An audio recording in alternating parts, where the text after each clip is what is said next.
Off we go on Double Shot Tuesday. John, I believe it was Mellencamp when he did this, is about to take over the lyrics. Take it away, John.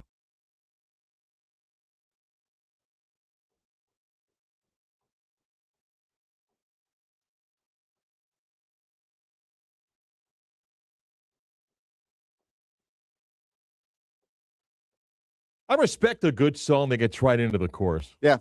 You know, let's not mess around. We're diving right in, you know. Happy Double Shot Tuesday with the World Cup. Today's theme, songs that have a country in the title. All right. Pretty self-explanatory. Yeah. 508-57 for the text line. I don't know what's the biggest story this morning. I don't know what the bigger story is. Talk to me. Giannis trade, Mm-hmm. NBA draft, Okay. Cody Campbell taking a shot at Terry Mahajer. Oh, man. I'm not quite sure what's a bigger story. Do I have a boxing bell ring here? Man. Woo! Man, how about that? It's a bigger story. Yeah. Yeah. I need a boxing bell. The quick background on that is so there's a defensive end that played at Kansas that if he has eligibility is transferring to UCF. There's an agreement pending eligibility. He's trying to do what Diego Pavia did, which is to have he's challenging the NCAA's eligibility rule about counting a junior college year. When the judge ruled for Diego Pavia, the judge did not rule for everybody. The judge just ruled on Diego Pavia's a case regarding eligibility. So since then, dozens, probably hundreds of athletes with the same deal say, hey, I played in junior college. Why should I get a favorable ruling? So that's what this player's doing. But Cody Campbell posted a tweet quoting Terry Mahajer from a June 9th statement about litigating in the courts and things that you can't control. And then a few people fired back and he goes, hey, I'm just covering the hypocrisy of this. Actually, Darren Heitner, who the attorneys representing the player, posted something and he goes, I'm just pointing out the hypocrisy of it. And then I'll just jump by saying, well, gee, one seeking eligibility after a court ruled regarding a similar matter, your guy gambled on teams that he played for. So, shots fired. Yeah. Let's go. Campbell's a big dude.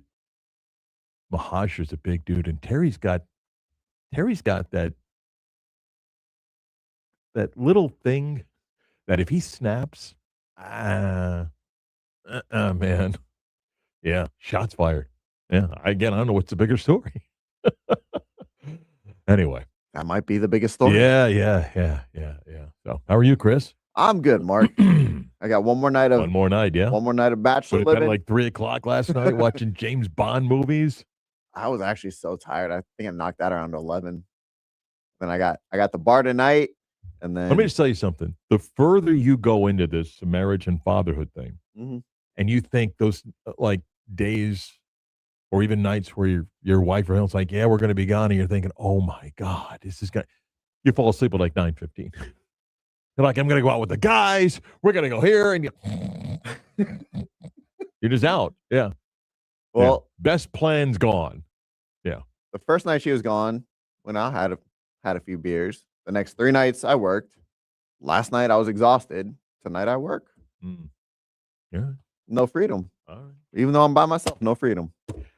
Busy night in the NBA. The Giannis trade goes down. We're going to get to that in a little bit.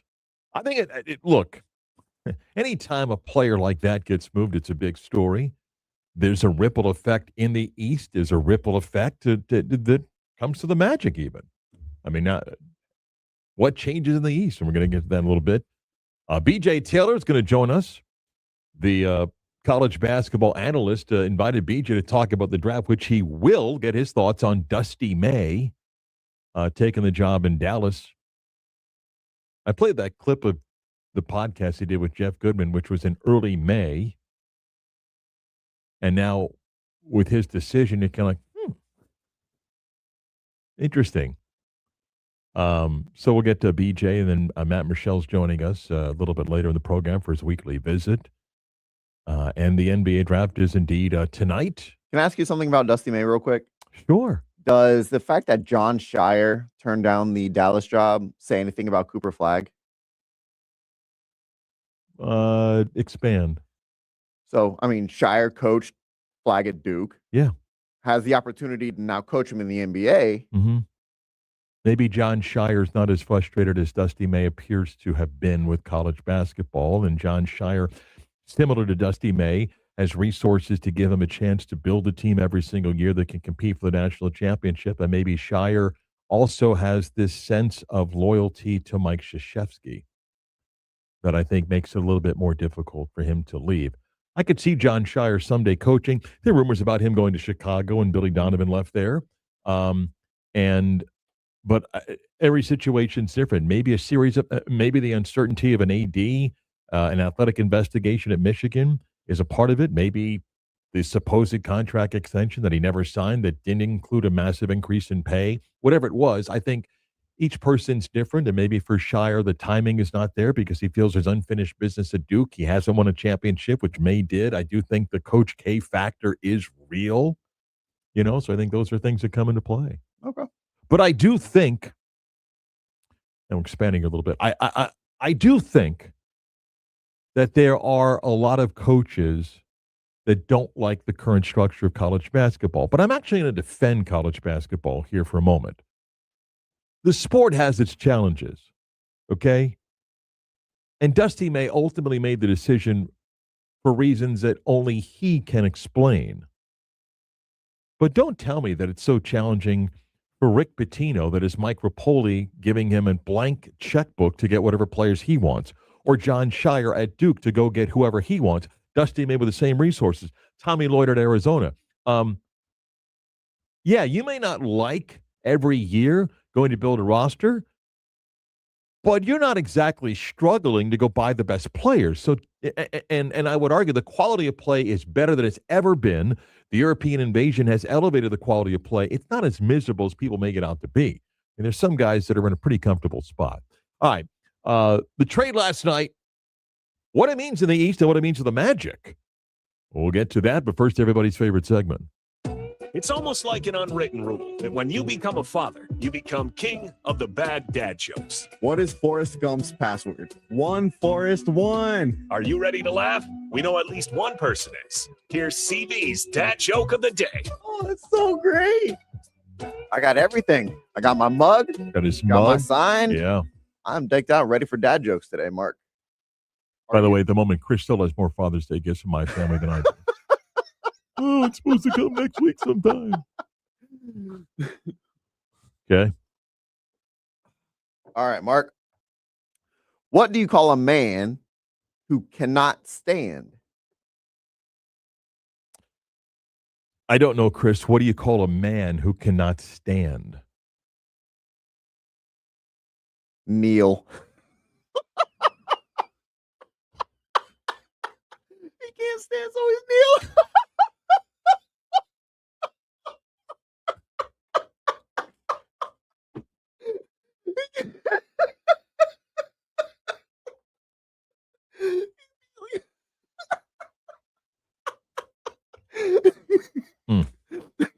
Wow.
Definitely one of my favorite Van Halen songs. So good. It's definitely a good one. Today's Double Shot Tuesday themed with the World Cup here. Songs that have a country in the title. Listen to this. Man. Little Van Halen in Panama. Chris, I think something in the NBA has happened the last couple of years that has seen, for the most part, the elimination of something. Elimination of? So last night, the trade for Giannis goes down. He goes to the Miami Heat. And it apparently did come down to Miami and Boston. The Heat offering a package of young players and draft picks. Boston offering Jaylen Brown and a couple of draft picks. Not maybe some of the younger players that Milwaukee had wanted. The Bucks ultimately made the decision internally, and according to reports, there were some split opinions in the Milwaukee front office, including ownership, about which package to take. As they pivot and press reset and rebuild, sign Taylor Jenkins to a 6-year contract as their coach, a GM that secures his job for a while. They take the young package of Miami players, may even move Tyler Hero. I mean, even though he's from nearby there, they may flip him. Detroit shown an interest, apparently. So we'll see what the end product's going to be. But they clearly decided we're going to pivot, pick up now 2 picks that, by the way, they could move up tonight, something that they may do. And Boston's now going to figure out, are we all good with Jaylen Brown? Or what's the market for him? But something else has happened.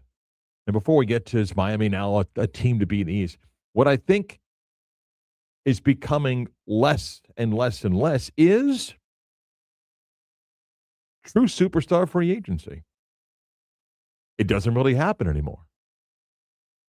The idea of a star player playing out a contract and hitting the open market and having multiple teams with big salary cap space compete for their services is a thing of the past. For a couple reasons. One, the way the contract structure is of the NBA, the timing of giving players max and supermax deals is before the contract expires. 2, you just ask for a trade. That's what you do. You just reach a point with multiple years left, or at least 1 year left, and you just basically say, I want to be traded, and the player gets that. However you want to define player empowerment today, in a sport that has never had ultimate free agency. True free agency means a cap-free system where a player can make as much money as someone's willing to offer. I used to say that about the Heat and LeBron James. I mean, the true value of LeBron James in ultimate prime with the Heat was far greater than the 20-something million dollars he was paid. It was probably $100 million of what it meant to the value of the franchise, and even in the early years with the Lakers. But now, quickly 10 o'clock hour, WYGM Orlando, WJR, HC2, Cocoa Beach, we don't have ultimate free agency anymore. No one waits to the end of a contract, right? No one does that. Well, if you're a franchise and you know you're not going to re-sign said superstar, Well, it you would can't be afford to lose for nothing. Yeah. Exactly. It would be in your best interest to trade him. You're not going to let him walk for nothing. Right. So that famed 4th of July surprise of Kevin Durant, that's not happening anymore. It's not.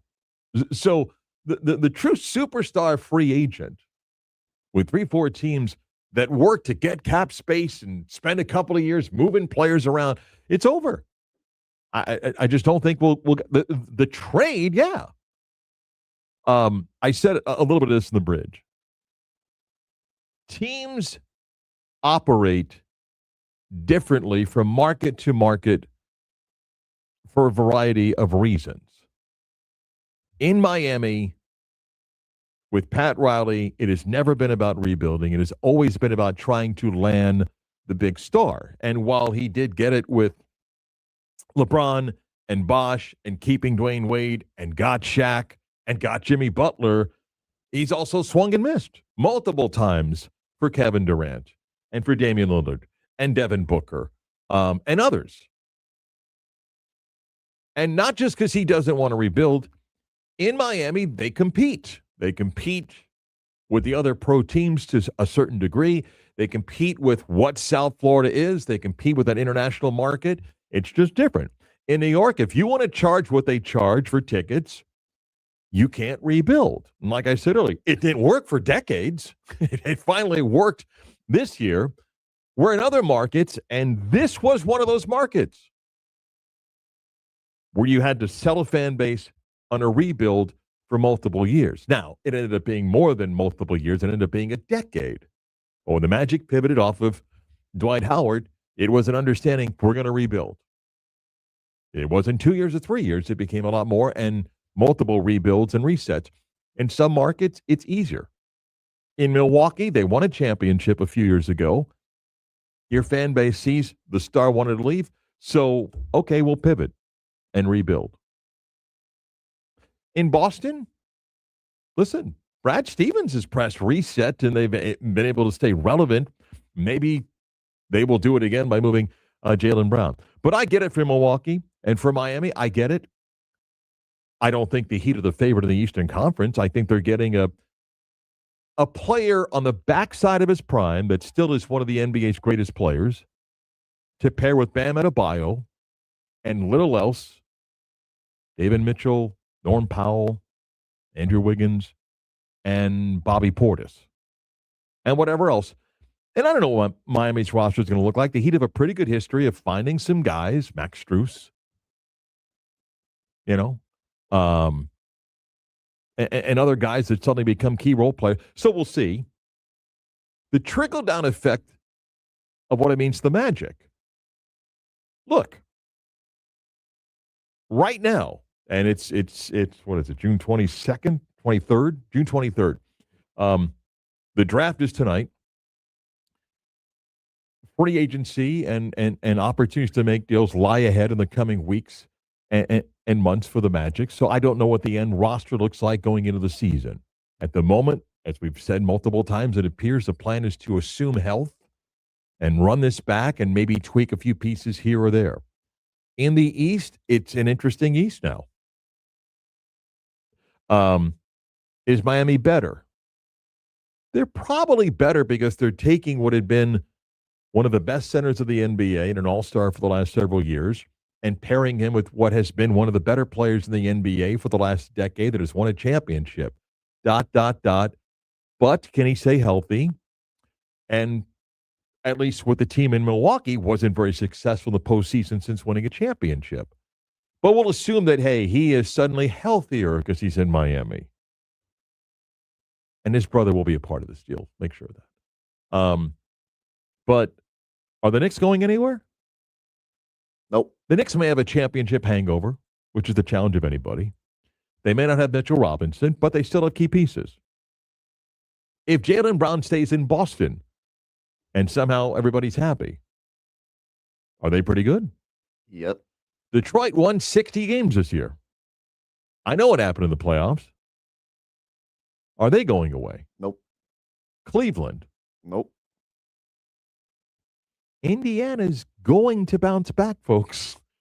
Tyrese Halliburton didn't rush back. He's going to be healthy. They're going to get a decent draft pick. They'll be back. Charlotte was a dangerous team at the end of the season last year. Atlanta, by getting rid of Trae Young, got better. Speaking of Trae Young, my God, what Washington has agreed to pay him is head-scratching. But I don't know what Anthony Davis wants to do. They're going to draft somebody high tonight. And Toronto, my point is, it's a wide open East. I don't think the Knicks are a heavy favorite at all in the East next year. I think Miami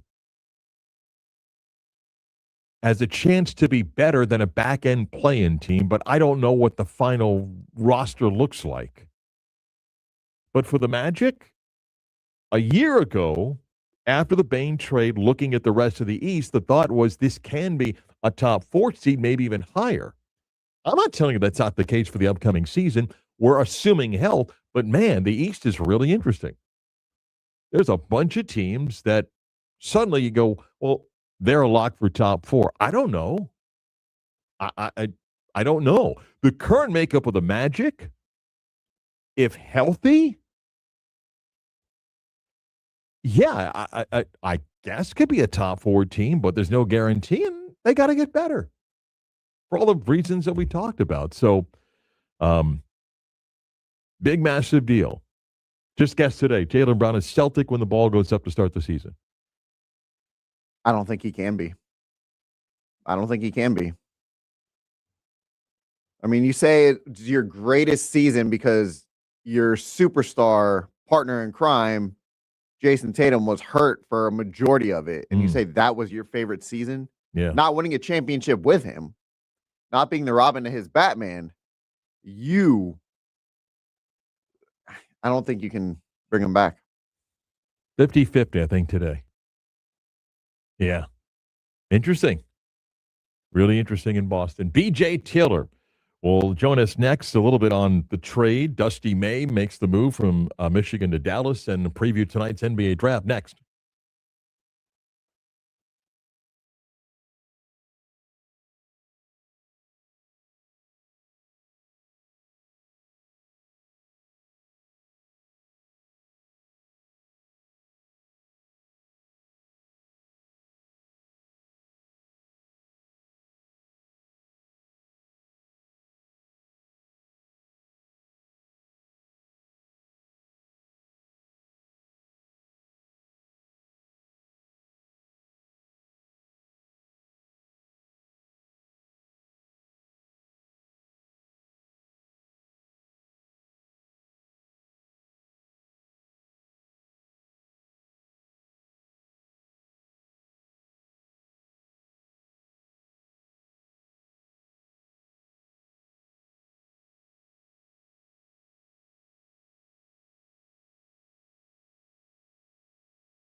Oh, David Bowie here. Well, China Girl. Nice. Double Shot Tuesday theme with it being the World Cup. Songs that have a country in the title. NBA draft is tonight. Big coaching news yesterday and a big trade, and talk some basketball. I say this not because he's a friend. I do think he's one of the rising stars among college basketball analysts in the country, and the proof is in the work that he keeps getting. It's our good friend BJ Tierra, the former UCF player and again college basketball analyst these days. Good morning, sir. How are you? Oh, I'm doing great, Mr. Daniels. Always to be good. Always good to be on with you. Were you shocked to learn about Dusty May's decision yesterday to leave Michigan to go to the Dallas Mavericks? I was not, honestly. I think, there's been a lot of rumors and rumblings around the program at Michigan with how things ended this season, obviously with the national championship. But then you think about, put yourself in Dusty May's shoes, right? You win the national championship, and immediately you're on the phone making calls that night to try to rebuild essentially your entire roster, right? Guys like Yaxel Lindenborg, Morez Johnson, and Di Mar are going to go into the draft. But the only real holdover they would have is Elliot Cadeau out of Michigan. So this isn't one of those situations where it's I'm Nick Saban, I'm just up on that late at night making calls after we win because I want to. Dusty May's making calls because he has to. And there was no time for him to actually breathe and enjoy the national title that they won. So I think a lot of it came down to, for Dusty May, was one, it seems like the NBA is a lot more, hard to say, but more predictable in terms of what I'm going to have year in and year out, because at least we have players signed to 3 or 4 year contracts at the NBA level. And also, he reached the mountaintop and went, so this is it? This is what winning a national championship gets you? Phone calls at midnight or 1 a.m. trying to rebuild your roster for next season. So I think it just, all in all, he said, you know what, let me just take the step to the NBA. College basketball is a lot like the NBA now in terms of having to put together rosters and roster constructions and deal with GMs and having somewhat of a pseudo front office. So I wasn't surprised to see him make the move, and I wouldn't be surprised to see a lot of the younger premier college coaches make the jump to the NBA or be candidates for these NBA head coaching jobs. Interesting, and a story that we'll touch on later, but for timing purposes, I want to move, if I can. Last night, the deal goes down. Giannis is traded from Milwaukee to Miami. Yeah. I know you follow the NBA. Your thoughts on that deal? It makes Miami interesting again, right? Miami's a team that year in and year out with Pat Riley still overseeing things as the godfather. Eric Spoelstra is still one of the best coaches in the NBA. Year in and year out, Miami's going to be competitive. But none of us looked at Miami as a contender. When you add Giannis Antetokounmpo, a guy who is still conservatively a top 8 player in the NBA, you're going to be in contention for a championship. Now, the questions are, what does Miami do to build around a guy like Giannis Antetokounmpo? Obviously, you have Bam Adebayo, who's going to be the other forward/center playing alongside of him. But Miami has to add shooting, and they have to add playmakers around guys like Giannis and Bam Adebayo, or else the court is going to be really, really tight for those guys to operate. I like it for Miami. I like it for Giannis. It's finally can end this Milwaukee saga that's been dragging on and on about whether or not he wants to be there or whether he's going to leave, where he's going to go. Very happy for him to finally end this era in Milwaukee. But if you are the Miami Heat, there's still a lot they have to build around those two players in Giannis Antetokounmpo and Bam Adebayo if they're going to compete with the likes of New York and Indiana and Boston, depending on what they do with Jaylen Brown in the Eastern Conference. Can Jaylen Brown go back and play for the Celtics this year? He can, but I don't think he will. He can. He can go back. It'll be an awkward situation, but guys are professional, and guys can go back in there and shake hands and, say, oh, well, all is all. Honestly, it wasn't even me. It was the front office, or the front office can try to have a conversation with him, this, that, and the third. The issue is going to be Jaylen Brown, as we all have seen, has a very unique, independent thinking mentality. He thinks his own thoughts. He walks to his own beat. He goes to his own drum, whatever analogy you want to make. That's Jaylen Brown. So I honestly feel like, as much as Boston might look and say, well, it'd be nice to have Jaylen back, but we got to explore what we can get for him in return. I think Jaylen Brown is saying, I want out as much as you guys are considering getting me out. And when that takes place, it does make it a little bit more difficult for a guy like Jaylen Brown to just walk back in that locker room and everything be hunky-dory. Let me pivot to the draft. I make you the GM of the Washington Wizards. Maybe you wouldn't have signed a Trae Young to that contract, but you did. 4 years, $53 million per year. You're the GM of the Wizards. You have the first pick tonight. You take who and why? AJ DeBonsa out of BYU. I've been on this train since about mid-January, and I'm not hopping off, all right? It's not even a real discussion for me. It's not even a back and forth. I understand what people see in Darren Peterson in terms of his skill set, his ability to create shots for himself. He's the best, quote-unquote, shot maker in this draft. But the intangibles matter to me, okay? The questions surrounding what happened with him at Kansas this season in terms of the injuries, in terms of the cramping, in terms of the big game they had against Arizona, and he doesn't play because he has the flu. He comes out after the draft and he decides that, hey, I'm only gonna meet with the Washington Wizards because they're the number one pick in the draft, and that's the only team I want to go to. Well, my man, you have a chance to go anywhere in the top three, and I mean, AJ DeBonsa met with both the Washington Wizards and the Utah Jazz. There are a lot of things about Darren Peterson that I don't question on the court, but I do question some of these off the court antics. And look, I've never been someone to believe that these things are going to change once you start paying said player more money. So if these things are happening prior to him getting to the league, can you imagine what he'll be like with a Trae Young 4-year, $200 million type of deal? He's going to be uncontrollable. So I'm going with AJ DeBonsa because I believe in his size, his ability to create shots for himself. He's a nice 6'8", 6'9" wing, led the country in scoring. He's produced, and he seems like he has that mentality that he wants to be great. I see him as a Washington Wizard paired alongside Trae Young and Anthony Davis, and that's where Washington can start this rebuild moving forward and try to be a play-in team next season. If we believe then that Peterson goes to Utah at 2, and Cam Booster goes to Memphis at 3, and Caleb Wilson goes to Chicago at 4, I'm going to ask you to rank on what you think are better players, maybe not who these teams will take, and what is a very interesting group of Keaton Wagler, the Illinois player, of Mikael Brown from Louisville, and from Darius Acuff of Arkansas. Who do you like a little bit more than the other? Yeah, when this is that next tier of the draft, right? We have the big four, and then you move on to those guys that you just named, right? I start with Keaton Wagler out of Illinois, right? I like Wagler. I like his size. I like his ability to not only make shots from the outside in a spot-up role, but he also at like 6'5", man, he can see over the defense. He plays at a great place. I compare him to Jamal Murray. He reminds me a lot of Jamal when he came out of Kentucky with that size. Next, I rank Darius Acuff behind him. I think Darius Acuff is going to be a spark plug. I think he's going to be tremendous. I liken him a lot to Stephon Marbury in his best years with the Knicks.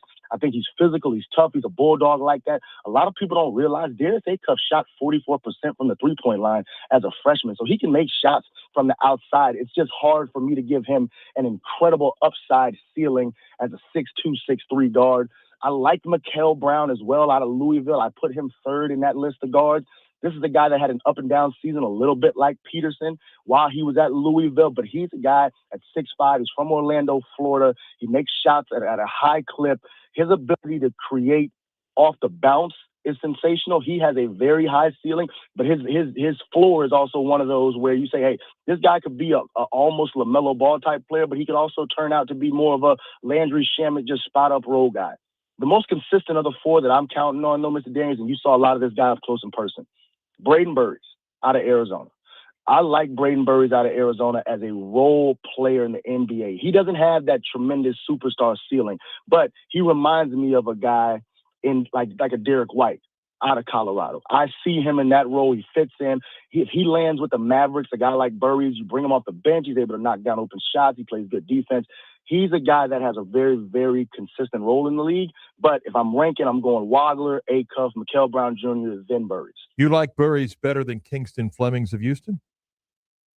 Flemings, to me, the speed is sensational. His ability to get downhill is incredible.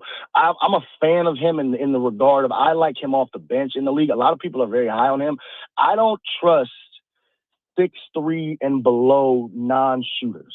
That just gives me cause to pause, all right? I understand he's found a way to still be productive, but at 6'3", he's got a slender frame. I know he's a jet in the open court, but, man, just being that size and not being able to consistently knock down an outside shot in today's NBA where that's at the utmost importance just gives me a lot of cause to pause. I think he'll be a really good player, but I take all of those other guys ahead of him because they're all exceptional shooters from the outside. And even though Fleming's had a really good year at Houston, he's going to have to be a really good two-way player in the league, picking up full court and things of that nature if he's going to have the same impact as some of those other guys, in my opinion. I don't mean to answer a question that I'm asking, but I'm curious and maybe I'm biased because of the Big 12.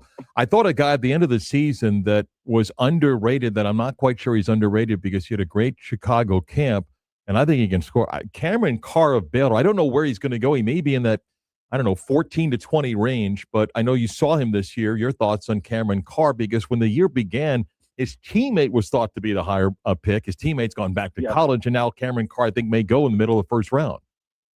Yeah, and so that's what happens a lot in college basketball, right? Baylor obviously didn't have a very good season, didn't compete to make the NCAA tournament. You know, it was one of the worst years Scott Drew has had in recent memory out there in Waco. But Cameron Carr had been really good all season long, and him at 6'6", at his size and his athletic ability, another guy that makes shots, spot up shots from the outside. He's one of those guys that is going to land in potentially a Milwaukee with their rebuild. He could land in Oklahoma City. We know what Presti can do out there. They have the 12th pick in this year's NBA draft. That's the type of guy that lands in Oklahoma City, and then all of a sudden, you know, he comes off the bench in the, you know, Western Conference semifinals and goes for 20. And you're like, where'd this guy come from? Well, he came from Baylor, Waco, Texas. He's a good player. I think a lot of people haven't seen him just because Baylor wasn't as good as they normally are, and they weren't on the national stage as much. But I'm a fan of Cam Carr as well. I see him no higher than 10, but it's going to be hard for him to fall past 15 tonight. You know, point guards, maybe if he walked into a gym, you'd be like, yeah, he's probably a decent guy to play a little pickup ball. But Bennett Sturtz is going to get drafted in the first round tonight. He's old by NBA standards at 22, BJ. But what do you think he does in transitioning to the NBA game? I mean, you talk about one of the best feels for the game of any player in this draft. He's got it. I mean, the only more complete basketball player, just from a skill set standpoint, we talk about dribbling, passing, reading the game, is probably Cameron Boozer. He's the only guy I've ranked ahead of Bennett Sturtz in terms of his feel for the game. Bennett Sturtz was the engine behind the Iowa offense all season long, a big reason why they pushed all the way into the second weekend this year of the NCAA tournament. The guy makes shots from the outside. I know I've said that a lot today, but that's what he does. The guy has an ability to play at a very high level for a very long time. I believe he played some remarkable amount of minutes at Iowa this year. It was like he only missed 20 minutes of game time in conference play. It was something remarkable. So he's incredibly conditioned, but he's also one of those guys, and this is so important. To make it in the NBA, you have to be a star in your role. 95% of the league is role players, right? You have 2 stars per team. Everybody else is a role player. Everybody else has to do a job. Bennett Sturtz is a guy that he is going to figure out where he fits in on an NBA roster and make it work, because he has the skill set to do it, right, in terms of his passing, his shooting, his ability to create for others, also his defense. But he's also another guy that has the IQ to be able to read a team and go, you know what this team needs? They need a guy that takes care of the basketball. When I get in the game, I'm going to take care of the basketball. Oh, this guy needs a defensive pest. I can be a defensive pest, right? He's going to be a bigger version of a TJ McConnell in my mind, and that bodes really, really well for a guy like Sturtz for the longevity of his career. I'm going to bring this back to the NBA for a second and ask you about 2 teams and just get your thoughts as someone that played point guard. I'm not comparing your game, although I loved your game, but Jalen Brunson's on a different level. When you watch Jalen Brunson play, what do you admire the most about Jalen Brunson? The difficulty of shot making is obviously what we all see, right? Being his size and posting up bigger players is incredible.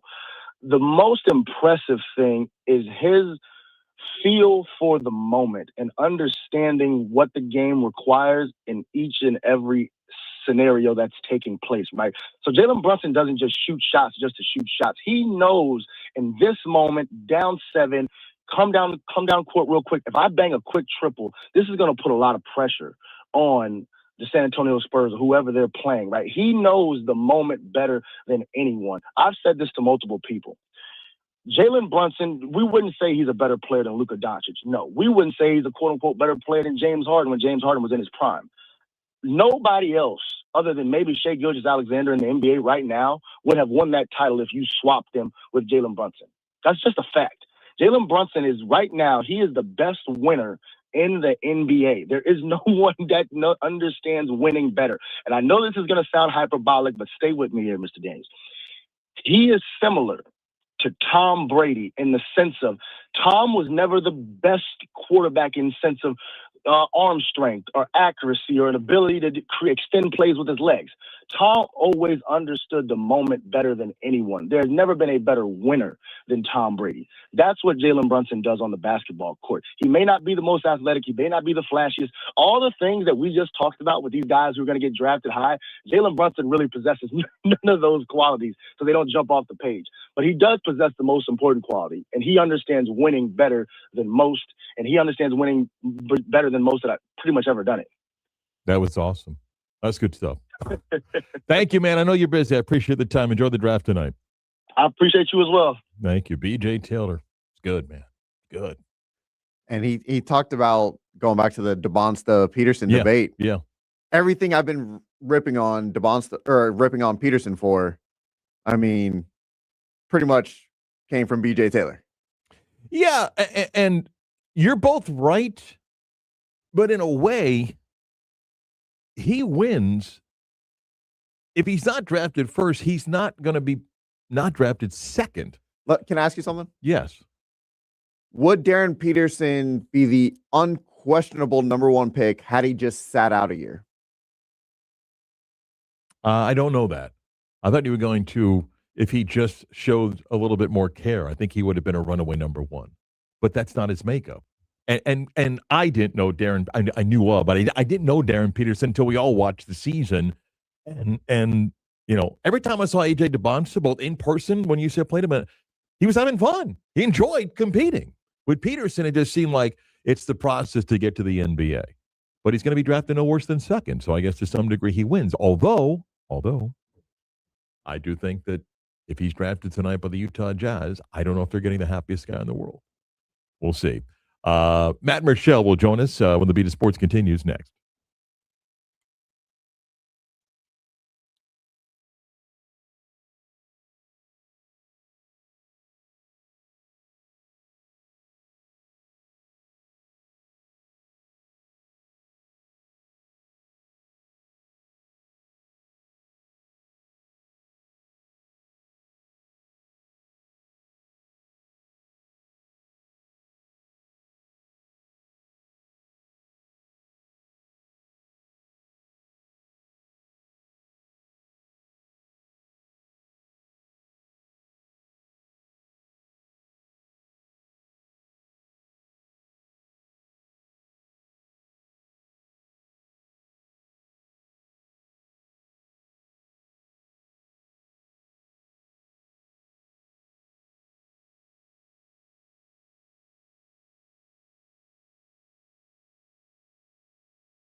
I'll allow it. I was iffy on this one. They don't, since the whole breakup, don't really use USSR, but it's a good song, so I'll allow it to happen. All right. Double Shot Tuesday theme is with a World Cup songs that have a country in the title. Let's get it, Matt Michelle. This segment is presented by Bowegan's Beer Company. Green inside. Let's tackle UCF and around the world of college football with the Orlando Sentinel's very own Matt Michelle. Give him the Heisman now. Hit up Matt on Twitter at OS Matt Michelle. All right, we enjoy talking with Matt. Always topics in the world of college sports to get to. Good morning, Matt. How are you? I'm doing well. How are you doing this morning, Mark? I'm good, thank you. B.J. Taylor was on last segment. I asked him if he was shocked that Dusty May left Michigan to go to the Dallas Mavericks, and he said no. And he gave the reasons about, just the climate in college basketball and the challenge of always trying to hunt for players and all that stuff. So I'll ask you, were you shocked when the news broke yesterday? I'm a little shocked, one, just because of the timing of it. And, again, this is coming off a national championship, and you would think that there's always the challenge as the coach. There's always a competitive fire inside you that you'd like to maybe try to have another run, try to put together another team to see if you can make a strong run.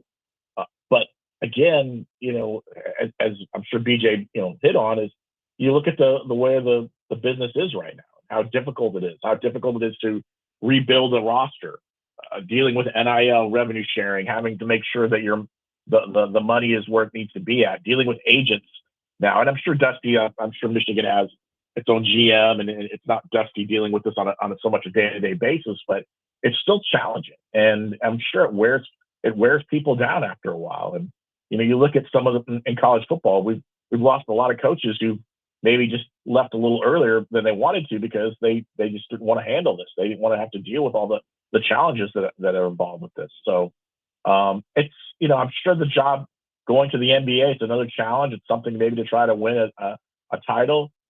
And the Dallas Mavericks have some resources, and you feel like, okay, this is a good opportunity to do that. But it just seems like with the timing and everything that maybe this is a decision that could have happened, a little later, or maybe something that after another year, if Dusty wasn't able to get Michigan where he wanted to go. I said earlier today, somewhat sarcastic, I don't know what's a bigger story. You got the NBA draft tonight, you've got the Giannis trade, and you got Cody Campbell taking a shot at Terry Mahajer on Twitter, which I'm sure you saw that tweet, which is interesting. Can you explain who Dean Miller is and his connection to UCF and what made Cody Campbell pay attention? Well, Dean Miller is a Kansas football player, defensive end for Kansas. He'd been at Kansas for, I think, 3 years. He wanted to transfer after this year. He wanted to go to UCF to play football. But unfortunately, he'd used up all his eligibility. He played 1 year, in the JUCO school when he started things out after the pandemic. And he played 1 year at a JUCO school, and then he went on to play at Kansas. And he's hoping that maybe he can get another year of eligibility by suing the NCAA. They actually, when he went to UCF and said, I'm interested in transferring there, UCF put together went to try to get a waiver from the NCAA to allow him to get there. And the waiver's kind of based on the whole idea of what we saw with former Vanderbilt quarterback, Diego Pavia, with the idea of like allowing, not counting JUCO years, onto your years of eligibility in Division I school. And so, Miller wanted to find a way to make this work. And, so UCF filed a waiver with the NCAA and it was denied. And UCF filed another waiver with the NCAA and it was denied. And now the next step is you obviously go to the courtroom. And so now he filed a lawsuit against the NCAA. And the lawsuit basically states, trying to get wanting to get a temporary injunction at first, and then actually see it go to be a permanent one where he's able to play this year based on the idea of that JUCO year.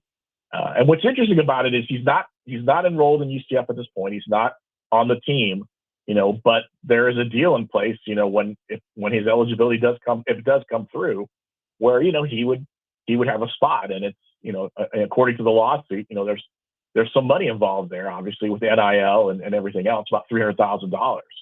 And it's an interesting move, because obviously everything going on with Brendan Sorsby and Texas Tech and Cody Campbell sees sees this lawsuit. And Terry was very adamant last week about, when we were talking about the Sorsby situation, about, relying on court cases to get eligibility. And then this comes up.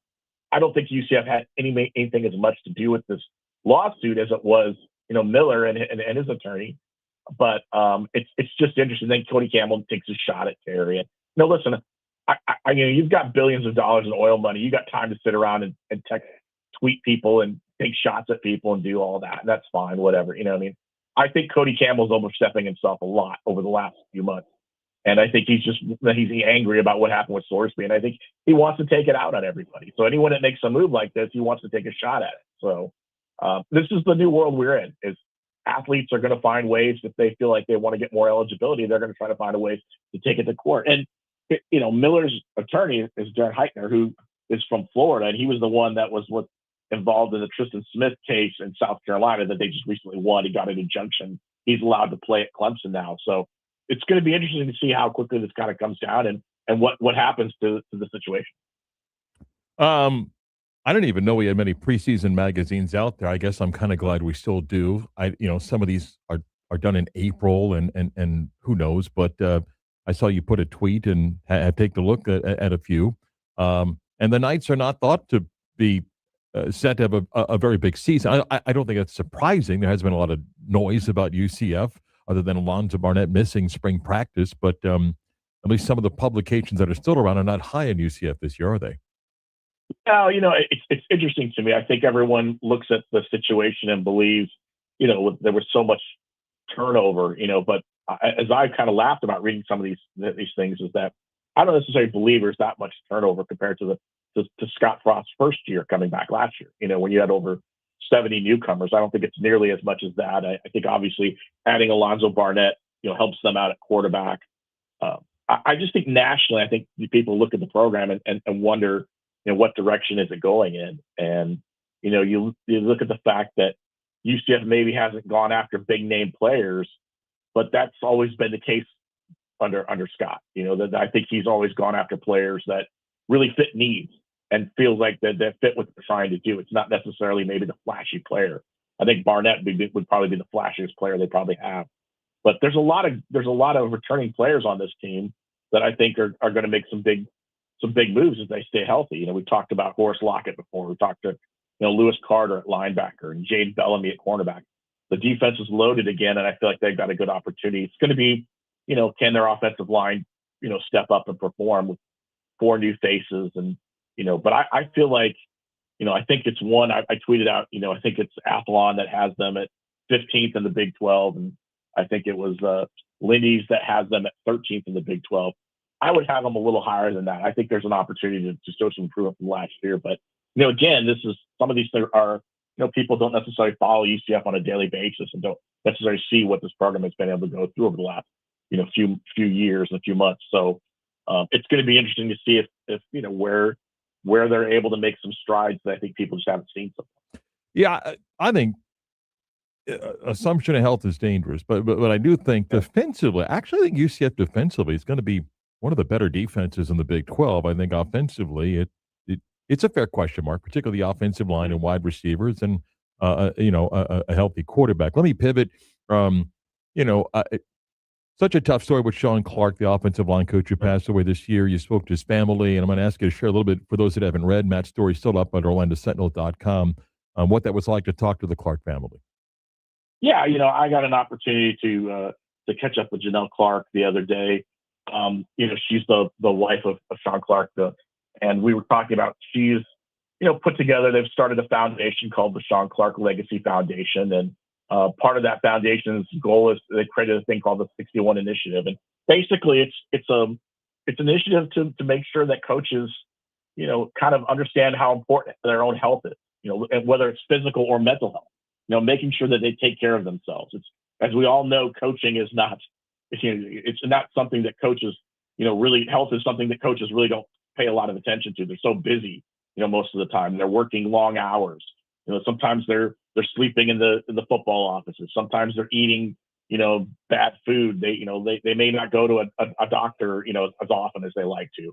And so the situation that happened with Sean passing away last year unexpectedly, I think Janelle really wants to make sure this doesn't happen to anyone else. And so the 61 initiative is really going out and talking to other schools and making sure that they sit down with their coaches and say, not just football, but everywhere, just take care of yourself, take better care of yourself, look after yourself, make sure you get, your health checked, make sure you get things looked at, make sure you don't just go to the trainer. That was something Janelle and I kind of talked about, and about the idea that when a coach gets, feels bad, they generally, instead of going to a doctor, they don't feel like they have time. They just walk into the training staff and say, okay, I don't feel good. Can you take a look at me? And it's, that's great and all for a quick fix, but it's not really what needs to be done. And so, this initiative has really been going on ever since Sean passed away. She talked to me really, really going into the idea that when Sean was, in the hospital, how she'd come up with this idea, and she thought that Sean would basically, when he got out of there, that they basically were to do this together. And it never happened. Obviously, he passed away 12 days later. And so she said now that's her kind of goal. And, our mission is to kind of make this happen. And she's got about 50 schools that are on board on doing this. And we talked to Scott Frost actually last week about this. And he was really, talked about his friendship with Sean and how much it meant to him. And he talked about health. Talked about the inability to sleep at night and stress, and how that really adds, puts upon yourself and makes coaches really they can really add on you. And he talked about, Scott said, listen, my wife's already booked up a bunch of health appointments for me to go to. Wants to, make sure that, and UCF is working to do the same sort of thing, where maybe getting this initiative going where the coaches take better care of themselves. They look out for themselves. Janelle told me that Sean hadn't gone to a dentist in over 6 years because he never felt he had time to get away. And, it's amazing when you think about that coaches in this day and age, there's so much pressure and there's so much feeling of, having to succeed that, it can really grind people down. And, it's incredible when you hear some of the stories of coaches, what they go through and how important it is. And not just physical, like I said, the mental aspect of it. We talked about how NIL and revenue sharing and how the money situation now that comes in with college athletics, how that adds so much extra stress on coaches. And, how do they handle that? It adds to that and builds on that. And so, how can coaches find a way to make sure that they take care of themselves? And even more importantly, how family members can pay attention to their loved ones and say, hey, you need to take a break and go, walk away for a while, or get a hobby or do something. Because I think that's where the coaches really kind of, it can really kind of get to them. And it's difficult, especially when you involve how much money coaches are being paid, and fan bases sometimes say, well, you're making X millions of dollars. You should be able to, we don't really want to hear about your health issues. But it is important for coaches because you can see where it can kind of wear guys down. And so it was a really, I appreciated the about hour I spoke with her and then talked about this and her experience. And I think this is a fight that everyone is really willing to get on board with and try to help out. I'll say this. I mean, I think, and I compliment Matt for the piece that he wrote. You should go read it, because there's not a single person that would read that story and not be able to connect in some point. And I've shared a little bit about my life. We all have journeys. If you don't take care of your life, you don't have a life. And if you don't stop and understand that, then you're missing out on a lot. And if you don't take care of yourself, you're making a mistake. So I would encourage people to read Matt's story and applaud the Clark family for doing what they're doing. So I want to give you a chance to talk about that, and thank you. Matt, good stuff. Yeah. We'll talk to you next week. I appreciate it. All right. Thanks a lot, guys. Take care. Please follow and support Matt's work on X or Twitter, OS Matt Michelle. World Cup update next. What a day yesterday in the World Cup. 3 of the biggest names in the sport all played, and 3 of the biggest names scored twice. That's the kind of day that it was yesterday. Messi became the all-time goal scorer in the World Cup. He scored twice in Argentina's 2-0 win over Austria. Kylian Mbappe scored twice for France, including one after a 2-hour rain delay. They beat Iraq 3-0. And Erling Haaland scored twice for Norway in their 3-2 win over Senegal. Also last night, Algeria beat Jordan 2-1.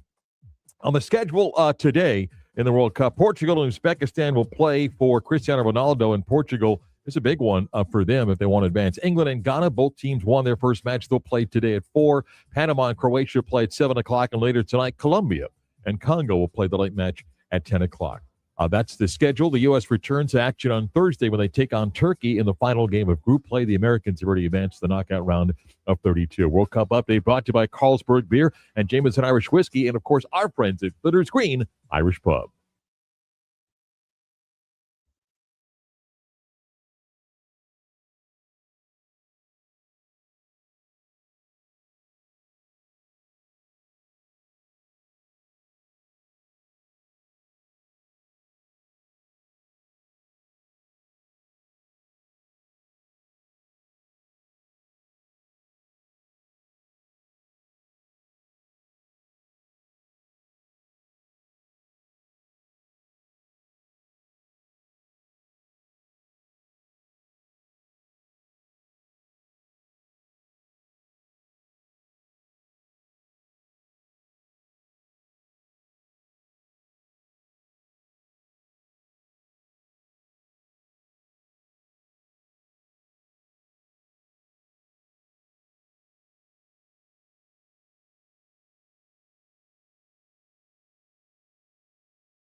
Let's really do the news. Yes.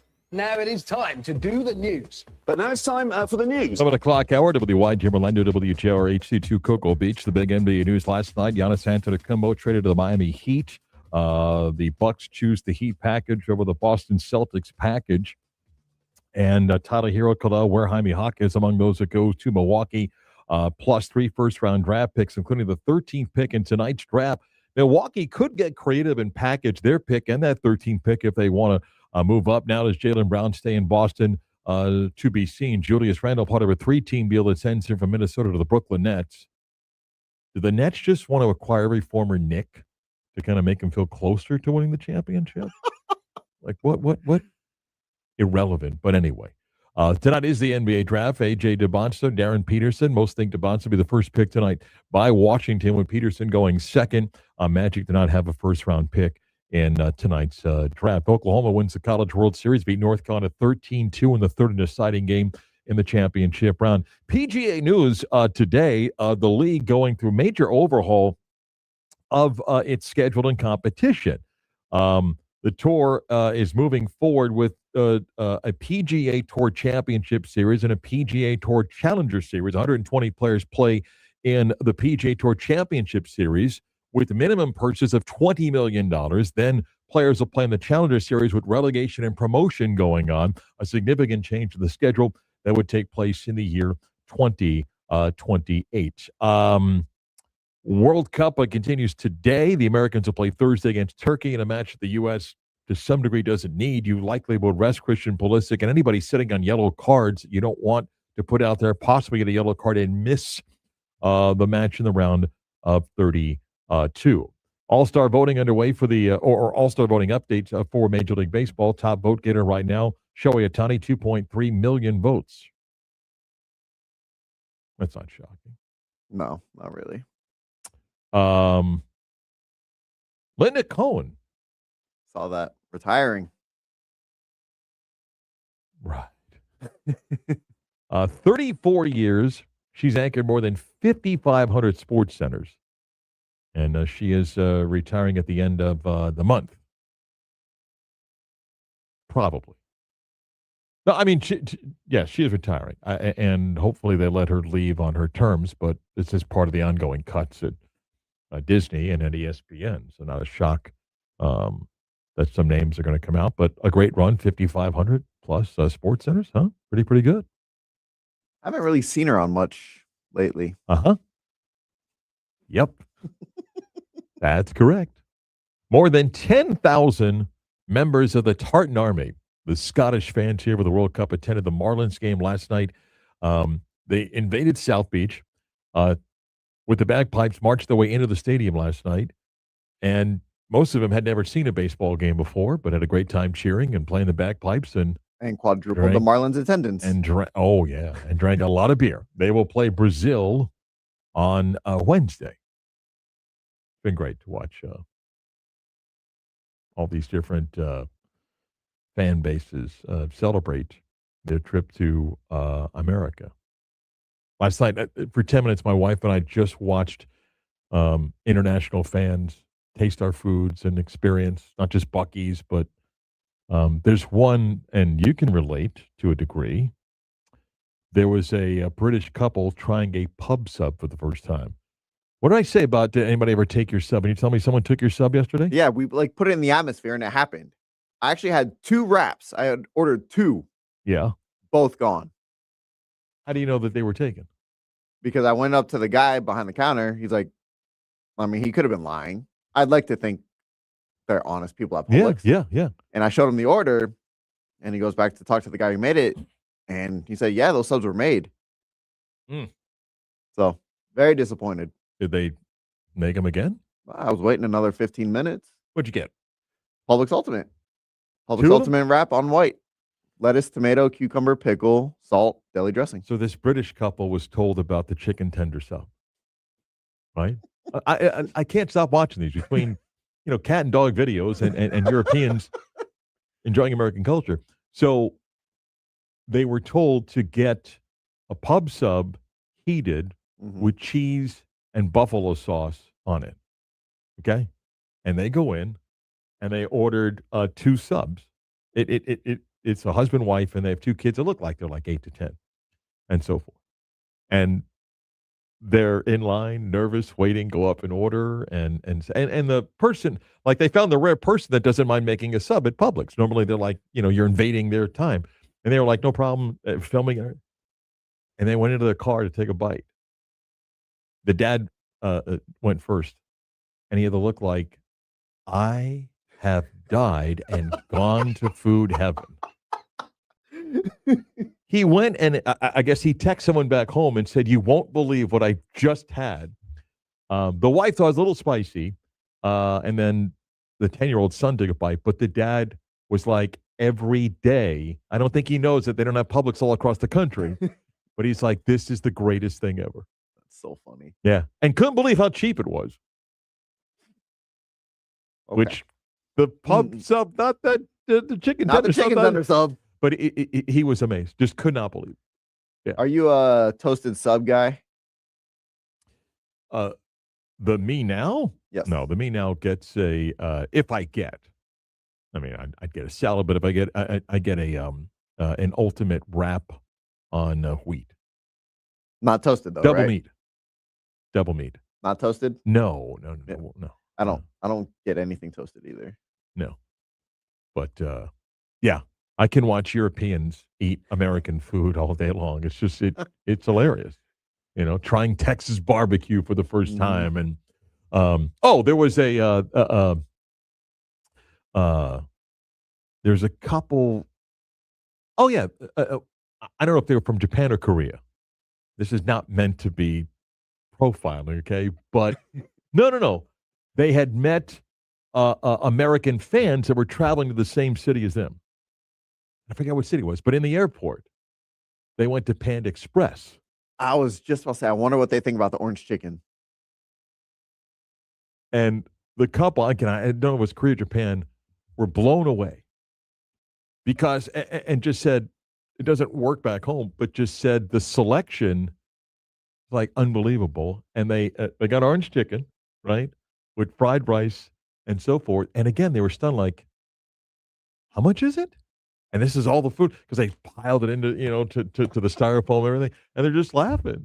It's just great. So I can watch it all day. So. I don't know if we should be insulted that they're amazed at the quantity of food that they're getting, or no. Well, he wasn't. This guy wasn't awed about the quality. I think he was in awe about the quantity. He was like, okay, I get it, because again, we here in America, yeah, you guys have orange chicken. Yeah.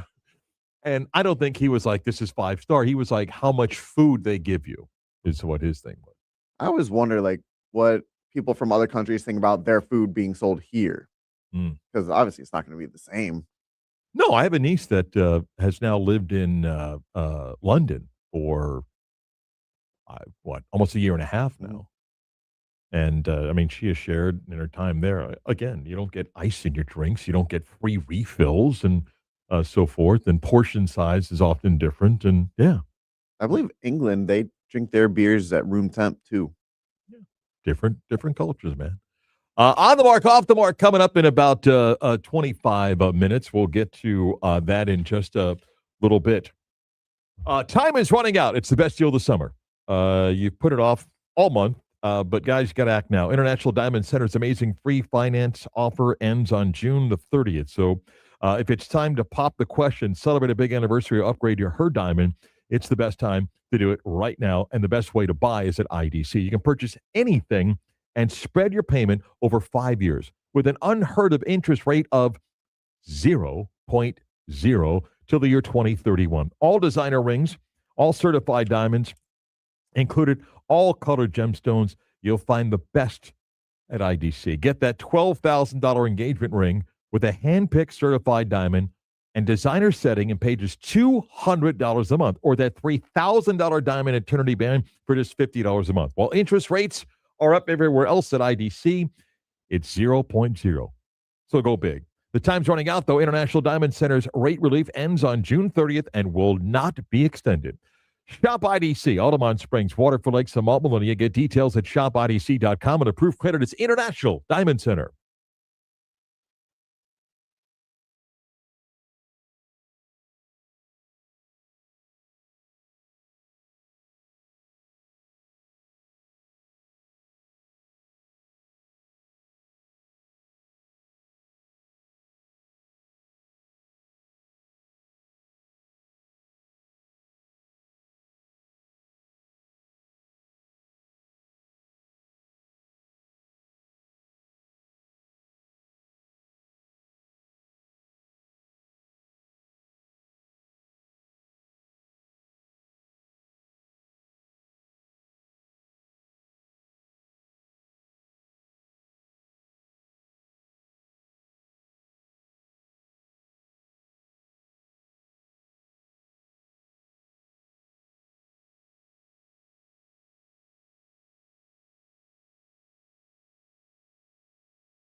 The Vapors turning Nice. Japanese.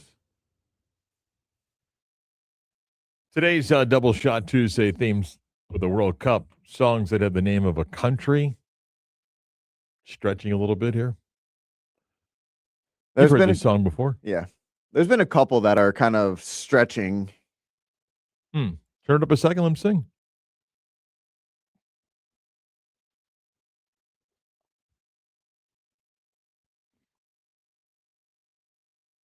This punk rock fad. When did this come out? It's got to be, what is it, early, is it 81? 1980. 80? All right, it was off by a year. Yeah. Yeah, don't know if you can run that today. No, why not? I said earlier to Chris that the era of the big free agent in the NBA, I think, is dead. I do. I think it's dead because, Giannis gets traded, and what happens now is the big star will force a trade before the contract is up, and teams don't want to end up getting nothing. And the way the NBA structures it, when players are eligible for extensions, it's really hard to envision that superstar player becoming a free agent. And Chris, help me out. Like Myles Garrett was traded, but he wasn't set to be a free agent. Who's the last big free agent in the NFL? I just threw this as a last-second curveball at you, but who's the last big free agent deal? And you could look it up. I'm not. I'm trying to think of it myself. And go, oh yeah, that guy. Because I just wonder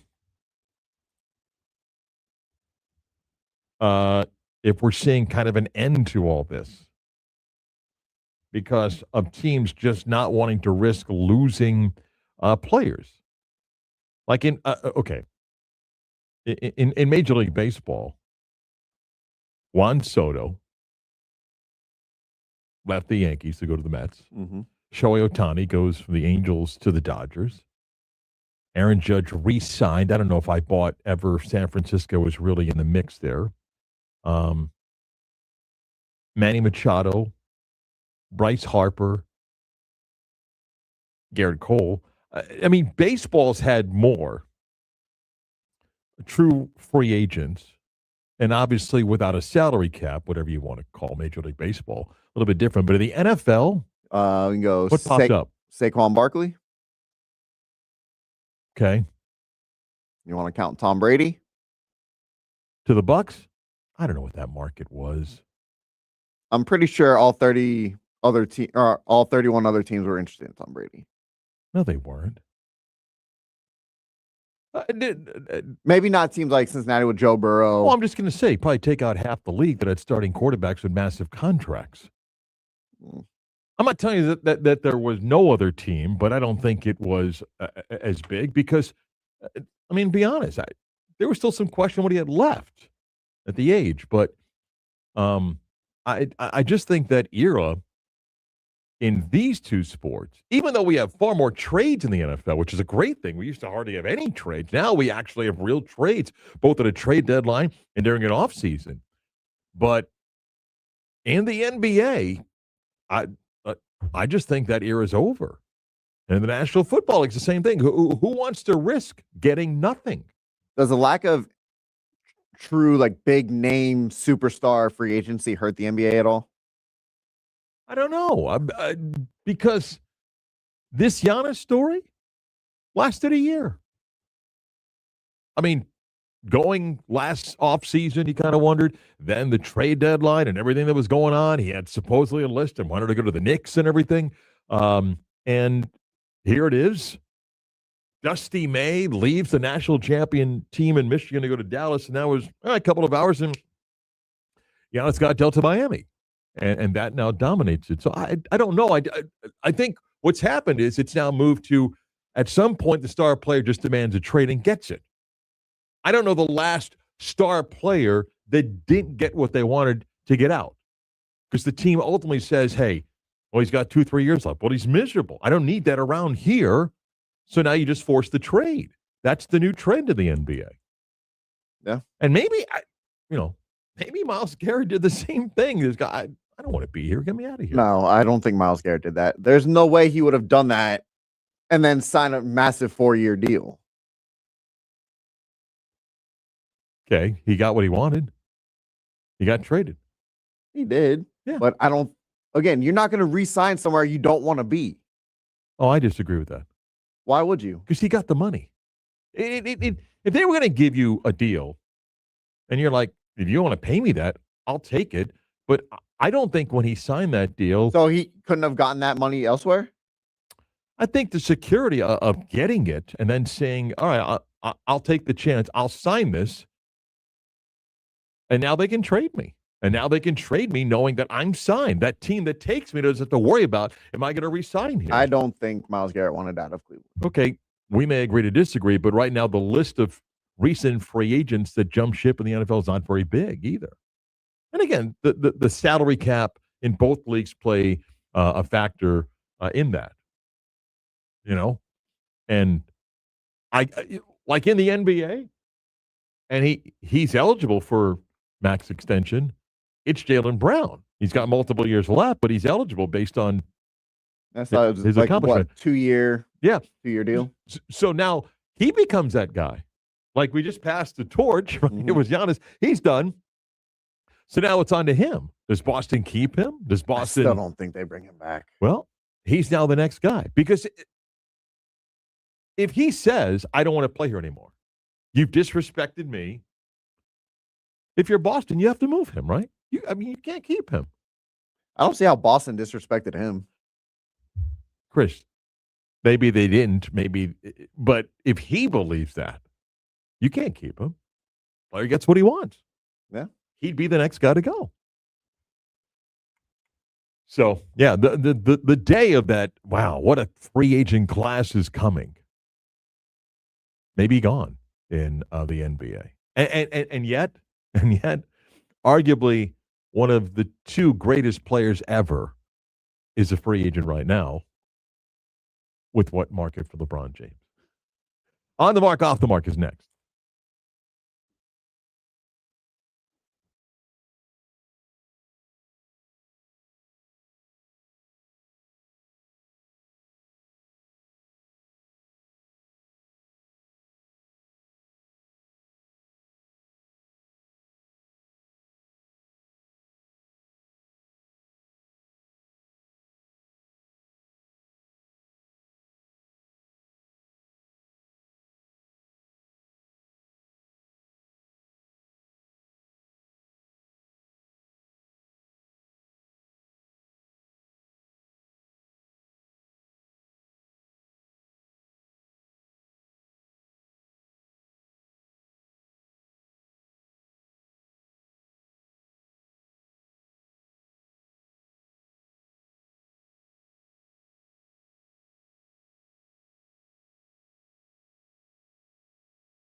Next Saturday, song might get a little airplay across the country when fireworks are going off as we celebrate 250, huh?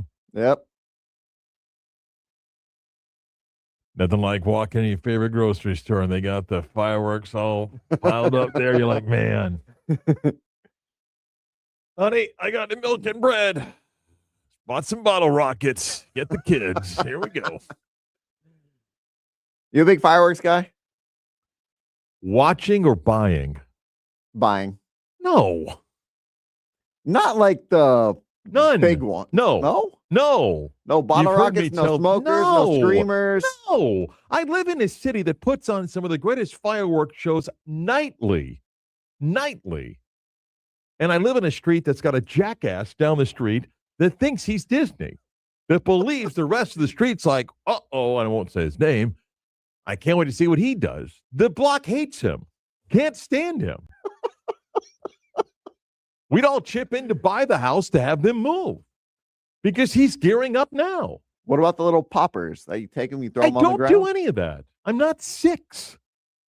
You don't need to be 6 to enjoy No. good popper. No. Now, I love I a want to bring good, some in and throw them at you. I love a good fireworks tent that I drive by and love to engage in conversation because I'm a sarcastic idiot. What do you got here?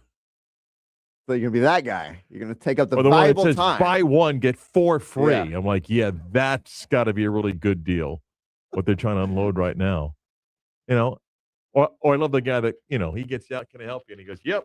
And he's got a list that he wants to buy. He's got like 17 items here. You know, starting a government overthrow here, Bob. What are we going with here right now? When's the last time you bought fireworks? Last time that I bought fireworks, Yes. I can easily remember that. Never. Yeah. Yeah. I've lived here since 1989. Some of the greatest fireworks shows happen every single night here. I can take a car and drive and sit and watch some of the best fireworks shows ever. Or you, Why would I stand on my street and go, whoa? or you just sit at home like the sparklers that change colors. Well, that's exciting, huh? Wow. Yeah. And you call me a Scrooge. You call me a grouch. Not a Scrooge. I didn't say I didn't like firework displays in the sky. I just don't need to be in charge of shooting it off. Okay. Let's get down the mark, off the mark. It's a Tuesday staple on the beat of sports. On the mark, off the mark. Presented by Bowegan's Beer Company. Bowegan's, recrafting perceptions. 5 years ago, I stopped at one of those tents just because I'm an idiot. And the guy goes, he's looking left and right. He goes, you want to see the good stuff in the back? I'm like, yeah, let's see what's in the back because we're not displaying it here. Oh, good. The good stuff's back here. Go ahead. The breaking news from Monday was that Dusty May is finalizing, not yet, but is finalizing a deal to become the head coach of the Dallas Mavericks. He had signed a 5-year extension in February of 2025 at Michigan and had agreed to, but never signed an extension shortly after winning the national championship this year at Michigan. About a week ago, you played the clip earlier, Dusty May sat down with Jeff Goodman. That wasn't a week ago. That was in May. Okay. Yeah. In May, Dusty May talked about the quality of life of those involved in college basketball. This is, when you talk about the sustainability part, the actual games and profession is sustainable. It's just a low quality of life for most of the people that are involved in it because the uncertainty and lack of just overall structure and whatnot.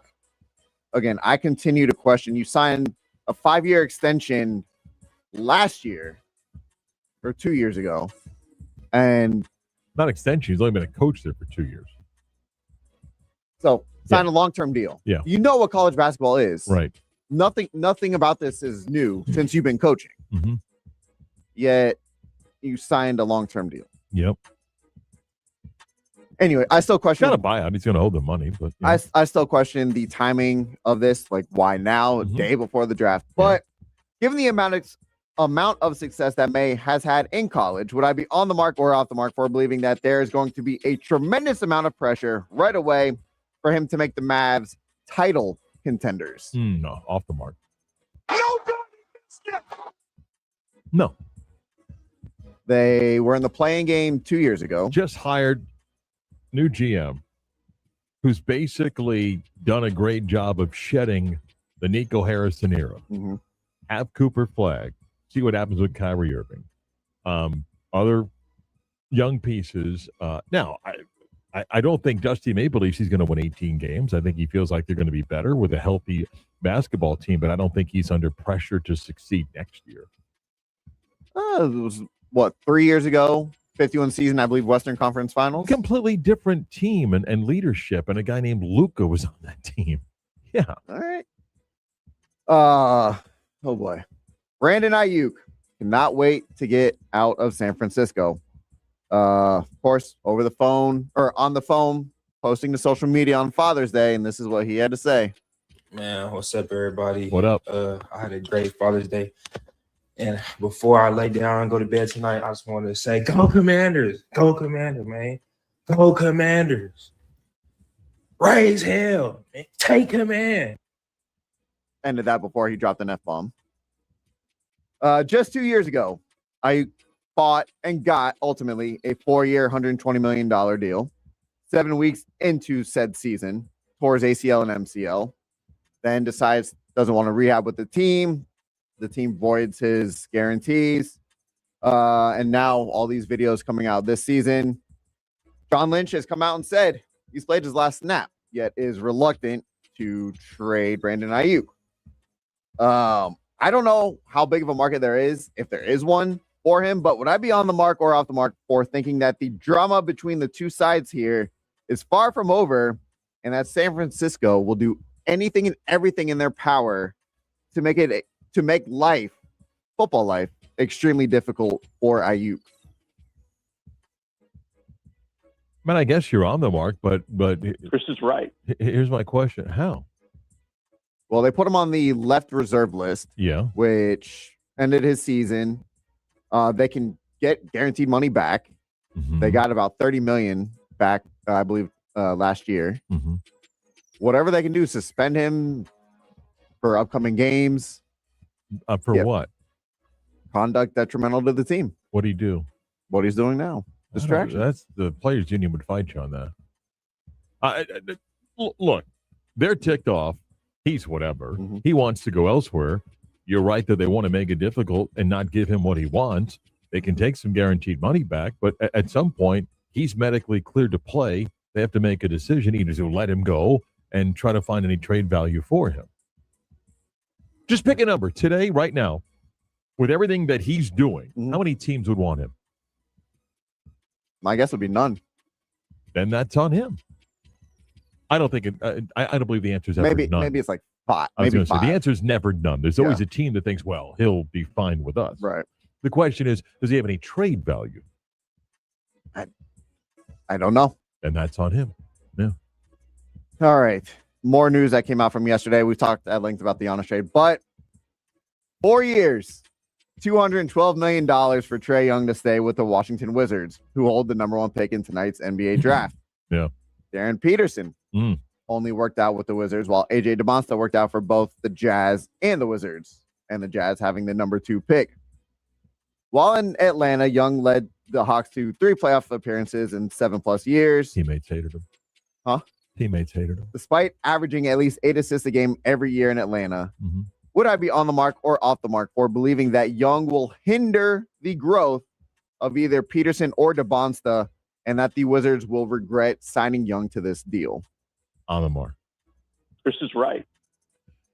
It is unbelievable what the Wizards did to sign him to that deal, and you're saying, well, they would have got nothing, and that's okay. That's probably one you can let go. Oh my God! It $53 million for Trae Young for 4 years. So it's again, why? For what?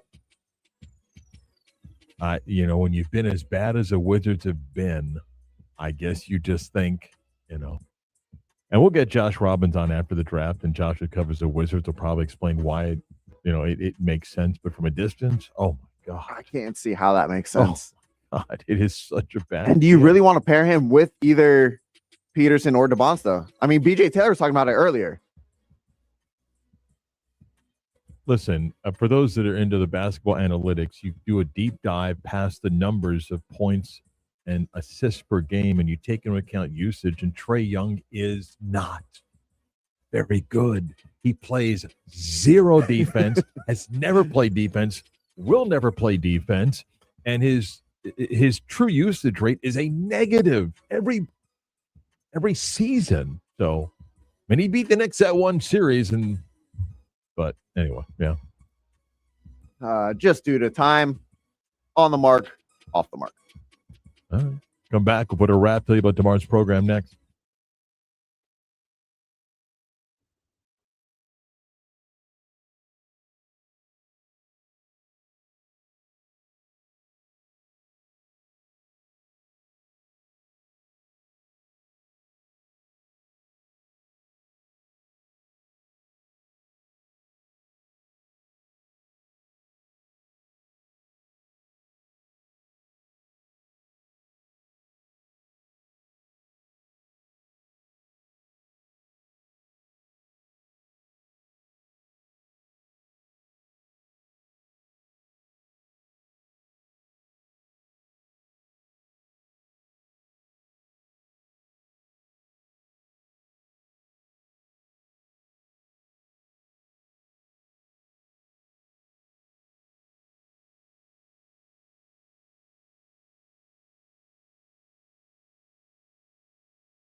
Time for the latest news, gossip, trends, and off-the-wall stories.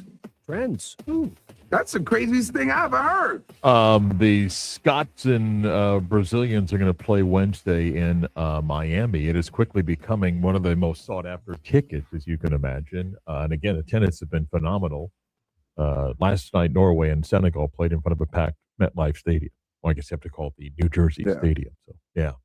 Tomorrow, Keith Smith will join us. We'll talk about tonight's NBA draft, all the trade stuff. A good time to have Keith on for his Wednesday visit. We'll see what happens tonight in the NBA draft. It's always an interesting Who do you think goes one? AJ Devonta is going to go to Washington, and Darren Peterson will go to Utah. I think the first 5 picks, maybe 7, I think are set in stone. The Clippers at 5 are interesting to see what they do there. And we'll see. Maybe Milwaukee decides to do something now with these 2 draft picks. So, and I love when the wrong hat's put on somebody. Missed any of today's program? Go where you get your favorite podcast. Type in the Beat of Sports on demand to get access to the entire show. Always watch the video stream back. Go to our YouTube page, 96 The Game Orlando. Click on the live button, and you can watch the show back whenever it's convenient for you. Thanks, Chris. Thank you, Mark. Chris produced. I'm Marc Daniels. See you tomorrow for the Wednesday edition of the Beat of Sports.